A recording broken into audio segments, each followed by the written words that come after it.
Nyampe Malang langsung hujan, suasananya berkah orang Depok ke Malang. Nah, hari ini kita ada di outletnya Mamina di Kota Malang bersama siapa nih? Hesti. Selamat sore ya? Udah sore ya? Sore. Apa kabar Baik, Mbak Hesti? Sama cantik kan? Ya ampun. Anak udah 2. Anak udah 2. Dulu masih hamil. Waktu belajar FK masih hamil. Oke, 4 tahun yang lalu gitu. Penasaran? Kita mau ngobrol-ngobrol. Apa sih kok ceritanya bisa dapat membuat inspirasi Mamina ini? Kita ikut ya ke dalam yuk. Kita lihat-lihat yuk. Gitu. Ini kita masuk ke pintu utamanya. Resepsionisnya. Ada mbak-mbak cantiknya, ini para bidan-bidan. Aduh. Dan yang pasti ini dia recommended banget ini yang ingin ke Malang wajib nih Gentle Baby. Nah ya, produk-produknya yang pasti sudah BPOM gitu nih, produk-produknya luar biasa cantik-cantik kan. Ada juga beberapa baju-baju bayi yang pasti ini bisa buat kado ulang tahun nih. Di dalamnya juga ada beberapa kolam-kolam baby spa nih. Lucu kan unik.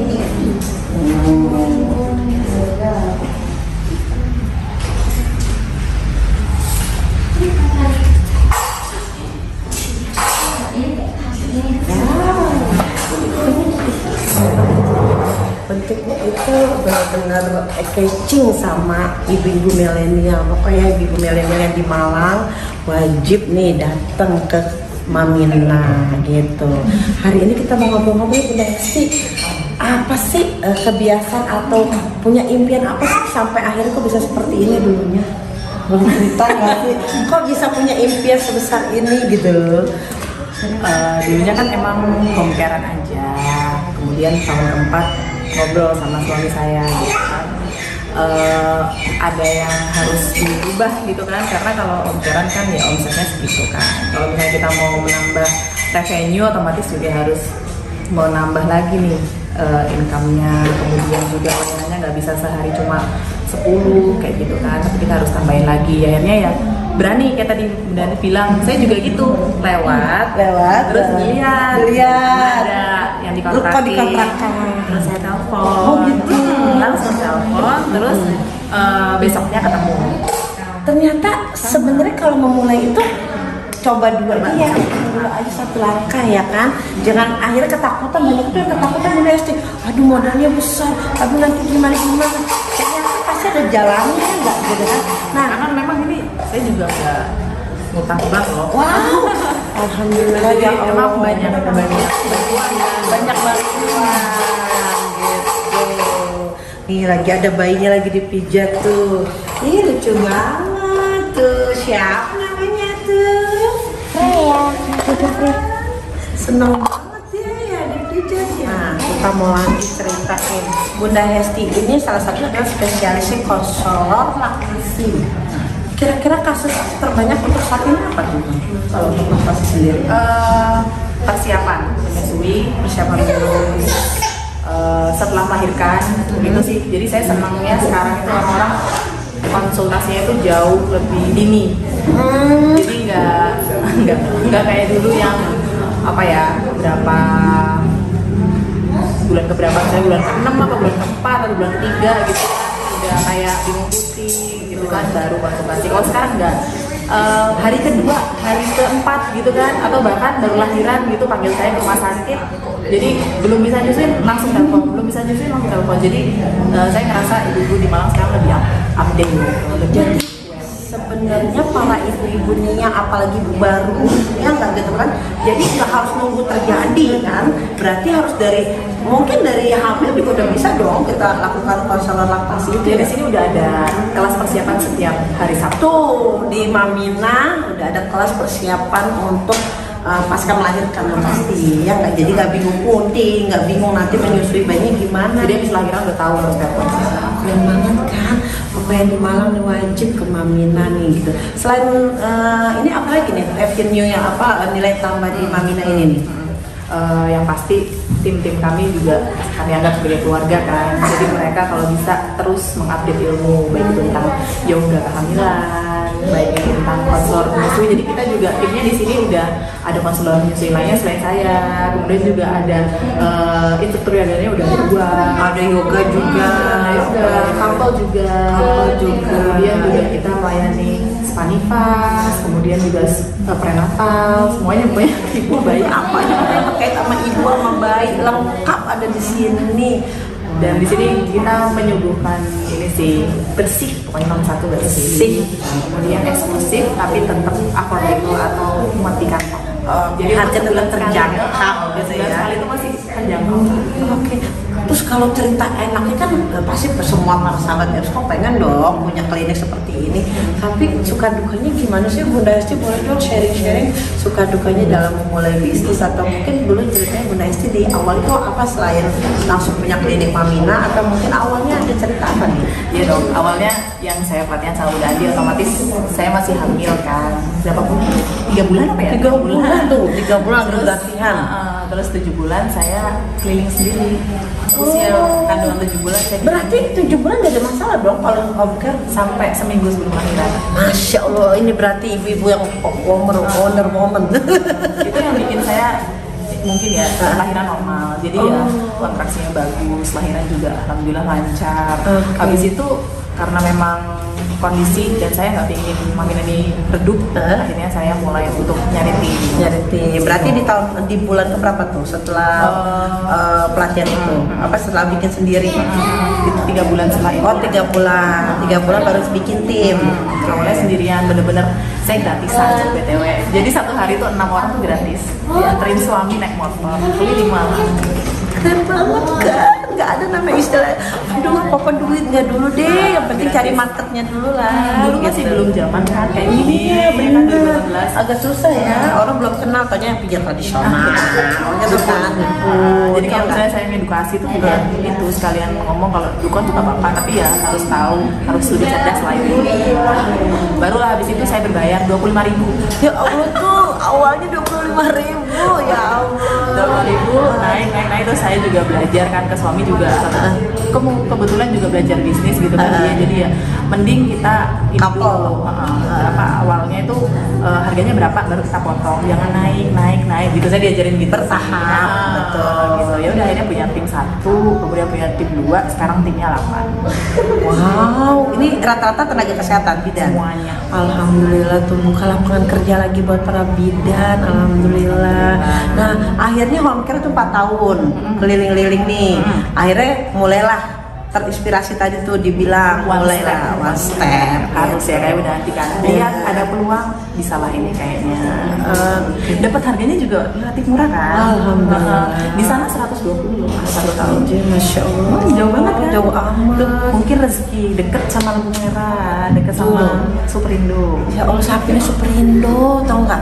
Ya ampun tuh. Jadi kalau ada teman-teman Epsko nih, sahabat Epsko lagi nonton YouTube nih, mikir katanya rukonya tuh mahal. Ini ternyata Relatif, juga ya relatif. kalau ya. dikali terus dibagi, ya murah aja sebulan gitu kan, sejutaan. Nah, ternyata ada aja caranya tuh, dikasih sama Allah tuh jalannya. Oh ini ada nih tempat yang bagus, dan kan kembali lagi ke bermanfaatan, ya nggak? Karena pada saat kita membuka usaha kan ya kita adalah bisa bermanfaat, ya nggak? Untuk orang-orang di sekitar Malang, sekitar sini, yang pasti adalah untuk ibu dan bayi, ya nggak gitu kan? Nah, terus Bunda Hesti nih banyak nih sahabat Epsko yang masih suka gini, Bunda Hesti yang takutin gini, bahasanya gini, aduh aku tuh malu gitu, kan aku kan bidan gitu, kok home care ke rumah-rumah pasien gitu kan, pengennya tuh langsung punya klinik kayak gini sih Bunda Hesti gitu kan, menghadapi yang tadi Bunda Hesti bilang lagi hamil ke rumah-rumah pasien gratisan. Itu apa sih tips untuk sahabat Epsko nih yang masih malu, yang masih gengsi gitu, untuk bisa berani bergerak? Itu gimana tuh tipsnya Bunda Hesti?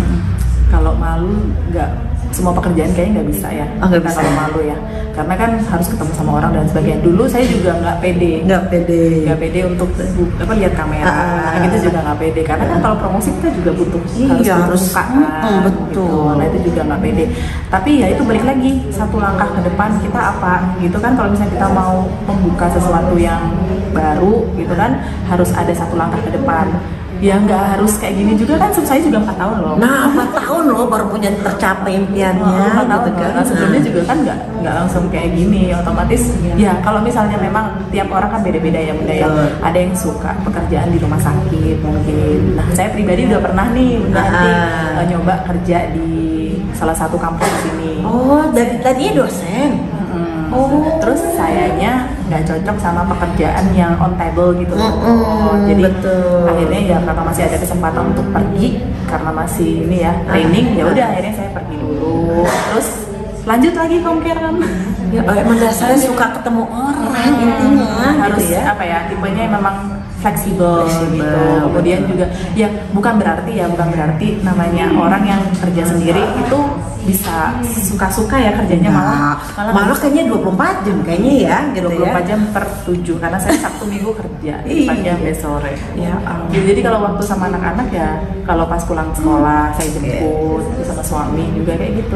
tapi masih bisa ngatur waktu lah intinya kan, karena kan bisnis kita sendiri ya nggak gitu kan. Gitu. Kalau memang masih malu ya udah, walaupun udah ikut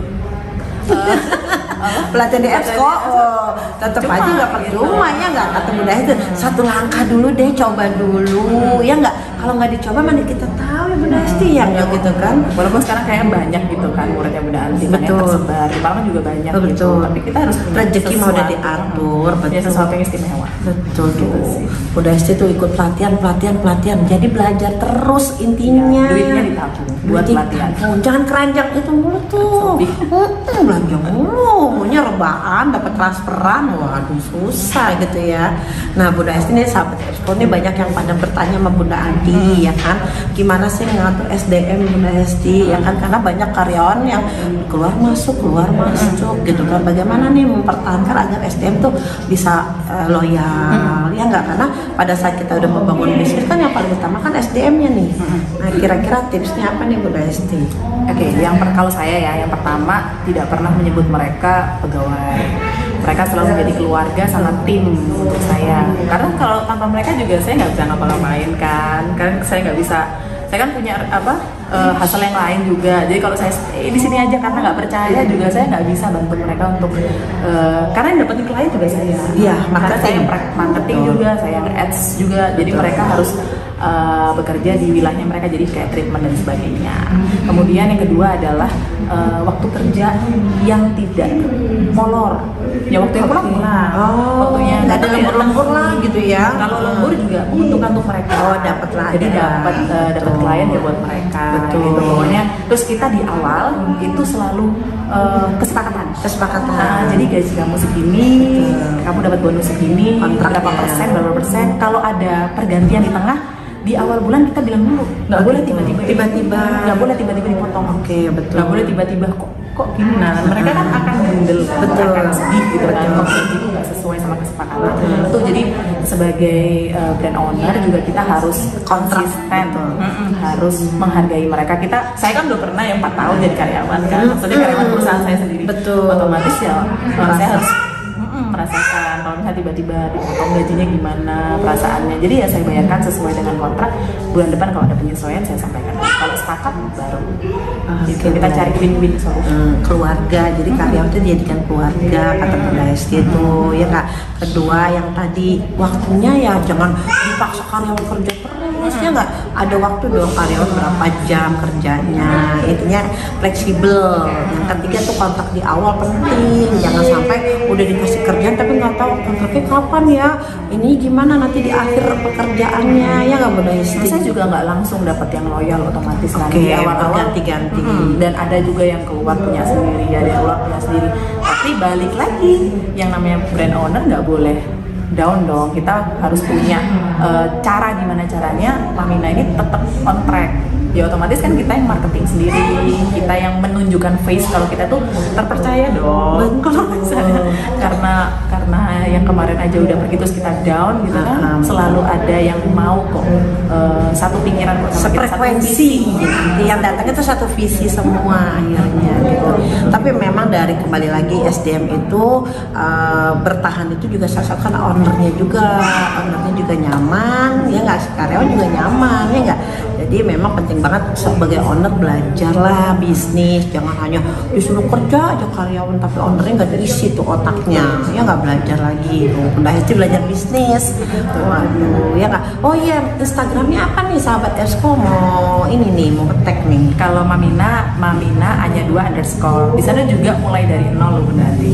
Sekarang udah 15.400 followersnya. Itu juga mostly orang Malang. Jadi gimana caranya kita membangun market itu ya organik dari nol gitu, jangan sampai beli Jangan gitu beli kan. Jangan tuh sampai follower ngapain beli ya. Terus kalau saya pribadi Hesti Diana RPS di situ. Follow ya nanti ya. Oke tuh, jadi kembali lagi sebagai owner ya kan, brand itu salah satunya ada di owner. Itu ownernya harus banyak branding juga gitu kan, karena customer itu hadir karena ada ikatan emosi. Akhirnya ditanya kan, di mana siapa yang punya, siapa yang punya gitu ya. Nah selanjutnya yang pasti adalah media sosialnya dijaga nih, ya nggak gitu kan, biar followernya jangan beli kata Bunda Hesti tuh, ya nggak. Industri 4.0 loh Bunda Anti. Itu Jadi nggak ada kalau nggak bisa. digital marketing zaman sekarang penting. Bunda Anti aja udah mulai TikTokan kan. TikTok kan lebay, lu mah jadi malu kan. Karena kan emang gitu kan. Sekarang industri kita harus ikut. Betul. Sukanya di mana nih, di TikTok ya udah kita ikuti. Yang penting kan edukasi kan. Kita sebagai bidan yang maunya apa nih, komplementer nih, yoga, mau menyusui, mau yang bayi. Ya udah tekunin satu, nanti followernya Mamina nih. Betul, ini fokus. Ya nggak, kalau nggak fokus nggak bisa fokus tuh. Dengan kita fokus, kita nggak jadi kehilangan arah deh. Akhirnya bisa punya bisnis, ya nggak. Nah sahabat Esko, nah hari ini Bunda Anti mau bertanya lagi satu lagi, terakhir Bunda Hesti. Apa impian kedepannya untuk Mamina nih? Kita doakan sahabat Esko. Amin. Yang pasti punya franchise. Amin, waduh, se-Indonesia. Amin. Dan yang mengembangkan tim kita sendiri. Alhamdulillah. Jadi ya kalau di sini ada nanti dilempar ke franchise semua. Tuh, Gitu. sahabat Harapannya. Esko tuh buka franchise Mamina. Berapa ya? Bisa nanti kita obrol-obrol lagi. Pokoknya tuh sahabat Esko yang lagi nonton YouTube hari ini, jangan lupa nih Mamina tempat di Kota Malang, nanti Ya. langsung follow, tanya-tanya sama Bunda Hesti. Orang yang sudah ilmu kok baik kok dia. Kalau suka desainnya boleh loh. Suka desainnya? Franchise Mamina. Oh, bisa. Iya, bisa. Sesuai sama yang mau. Tuh, franchise desainnya Mamina boleh. Keren banget. Harus mateng maunya kan. Oh gitu, ya betul. Jadi pada saat kita sudah berbisnis, pilihlah menjadi pembisnis, jangan ragu-ragu, ya enggak? Ya setengah-setengah. Duh Bunda Hesti, oh ini jadi ganggu Bunda Hesti lagi sibuk nih, pasiennya rame banget dari atas sampai bawah penuh pasiennya, alhamdulillah. Ya Allah, Alhamdulillah. Saya juga punya malu kan. Saya malu gitu kan. Tapi kan kalau buat bisnis nggak boleh malu. nggak boleh malu-malu, harus percaya diri gitu. Oke, untuk terakhir nih kita mengakhiri tips untuk sahabat Esko dong Bunda Hesti, kira-kira apa yang mau disampaikan? Kalau misalnya kalian ngikutin pelatihannya nanti itu bukan akhir ya. Bukan akhir, Tapi langkah pertama. Ya, kalau habis pelatihan nggak ngapa-ngapain juga harus bisa jalan, harus action. harus ngapain kan? Yaitu silakan kan alumni banyak banget ya, Bunda, ya. Alhamdulillah. Yang berhasil juga banyak. Nah itu Alhamdulillah. bisa tali silaturahminya kan kita Tali kuatkan. silaturahminya, Jadi betul. bisa ditanyain satu-satu ini gimana langkahnya setelah ini. Itu aja yang penting. First stepnya apa? Silaturahmi tetap dijaga. 4 tahun lah baru ketemu lagi. Ya? Tuh, 4 tahun baru ketemu lagi tuh Bunda Hesti udah jadi orang sukses kayak gini. Alhamdulillah, senang sekali. Makasih Bunda Hesti, kita doakan Mamina tambah sukses, franchise-nya bisa seluruh Indonesia. Dan saya ingin mengikuti jejak Bunda Hesti, ayo segera bergerak karena berubah sekarang atau tidak sama sekali. Oke, bersama Esko di Kota Malang. Dadah, makasih Bunda Hesti.